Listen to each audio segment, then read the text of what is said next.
Aujourd'hui, émission un peu particulière, va falloir mettre les mains à la pâte. Donc première chose, on remonte les manches et on est parti. Donc on va faire la brioche.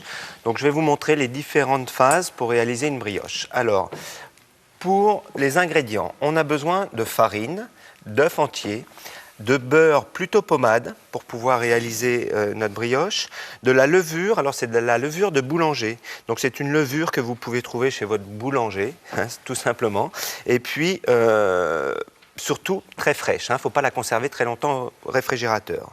Ensuite, on a besoin de sel et de sucre. On a aussi besoin d'un peu de lait que j'ai mis dans une casserole parce que je vais le faire tiédir.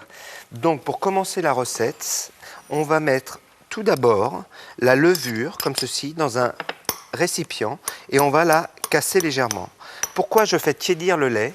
Alors, quand je dis tiédi, c'est très important. Il ne faut surtout pas qu'il soit trop chaud pour cuire la levure.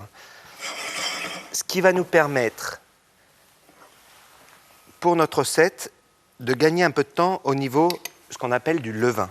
Hein, c'est-à-dire que c'est la levure, le lait tiède qu'on va additionner après au reste de nos ingrédients. Donc là, on mélange bien pour dissoudre la levure dans le lait tiède.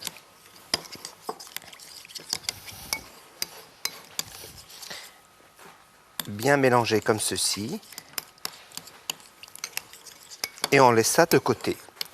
Ensuite, on va réaliser la pâte, c'est-à-dire, tout d'abord, on va mettre la farine.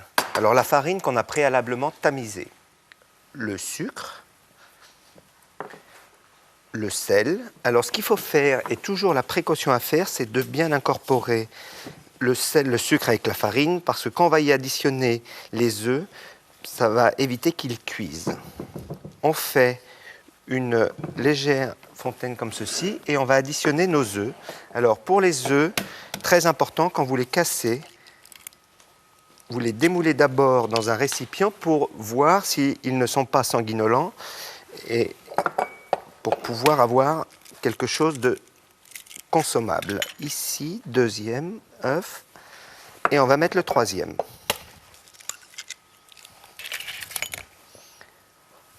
Voilà, une fois qu'on a ces ingrédients, on va commencer à mélanger et qu'à partir de ce moment-là, on va additionner notre lait tiède et notre levure.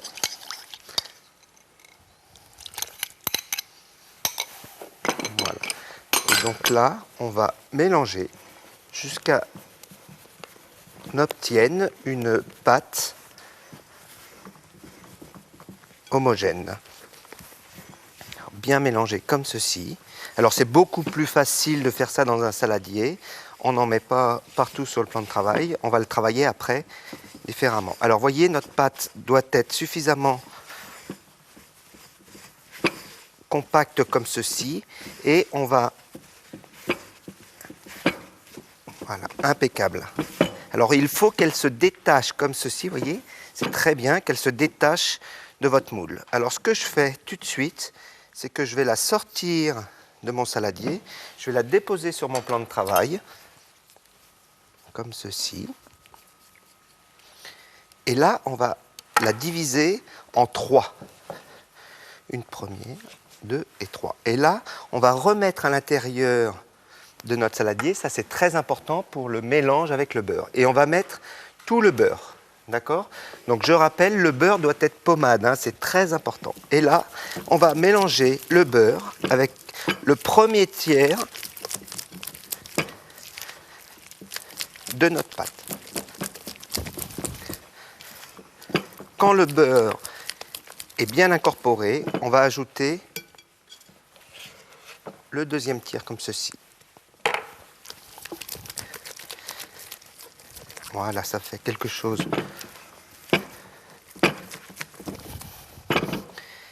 Et on va finir avec le reste de la pâte. Bien incorporé. Il faut que le beurre soit bien homogène à la pâte, sinon ça va, on appelle se décanter, ça va se séparer au niveau de la pousse. Hein.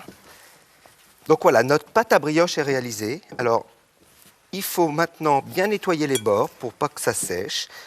ce que vous allez faire, vous allez prendre du film alimentaire, comme ceci, et on va couvrir le haut de notre saladier, comme ceci, avec un film, pour éviter que ça sèche et pour faciliter la pousse. Alors, qu'est-ce que c'est que la pousse? On va mettre ça comme ceci et on va le mettre dans un endroit tempéré de sa cuisine.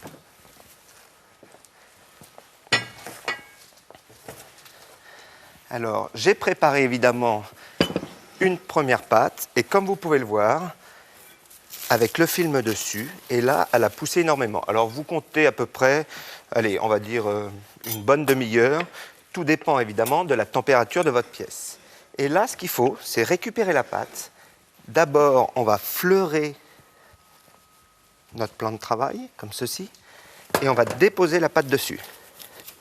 Alors, ce qui s'appelle rompre la pâte, comme ceci. Voilà. Et là, on va la récupérer, on va la retravailler, hein, on la rompt un peu, on casse toute l'air qu'il y a pu avoir à l'intérieur, on fait une sorte de boudin comme ceci, tout simplement. Notre terrine a été préalablement beurrée, et donc là, pour la finition de notre brioche, juste avant de la cuire, on va la découper comme ceci, en 5 petits boudins assez réguliers, et qu'on va disposer régulièrement au fond de mon moule. En voilà un. En voilà deux.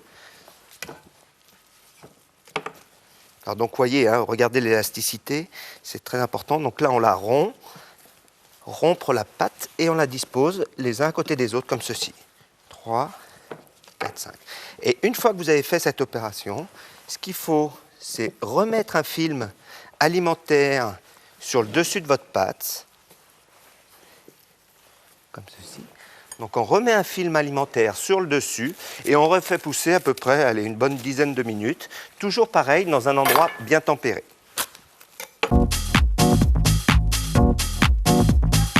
Donc voilà le résultat. Après, donc, vous voyez, à peu près une dizaine de minutes, on a fait pousser donc, notre brioche dans la terrine. Après, on préchauffe le four à peu près 160-180 degrés thermostat 6 et on enfourne la brioche pour obtenir ce résultat. Alors, vous comptez à peu près une quinzaine de minutes au four. Regardez, il faut qu'elle soit bien colorée sur toutes les faces et elle est très légère. Donc là, on va les laisser reposer, mais moi je ne peux pas attendre. On va commencer à la découper. Alors c'est comme ça qu'elle est meilleure, regardez, très légère. Donc là, ça c'est très bon poêlé, comme un pain perdu, ou c'est très bon aussi poêlé tout simplement, ou au petit déjeuner toasté. Donc vous n'avez plus qu'à la déguster. Moi je vous dis au revoir et à très bientôt pour de nouvelles recettes.